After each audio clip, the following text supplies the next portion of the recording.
Hello, welcome back to my channel, and today's video I am going to teach you on how to make DIY hair conditioner to remove dandruff on your scalp. Dandruff is a common scalp condition in which small pieces of dry skin flake off of the scalp.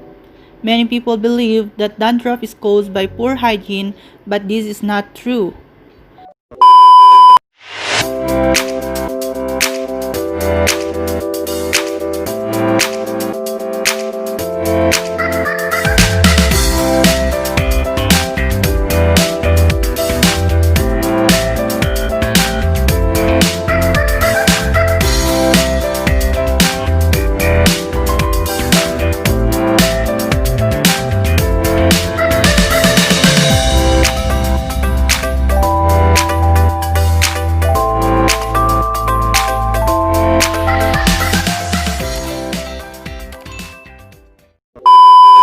How to prepare dandruff conditioner.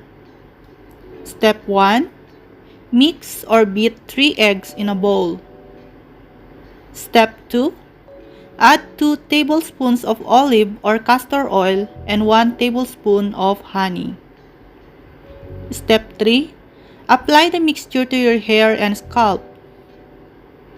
Step 4. Cover the head with a plastic covering or shower cap for about 30 minutes.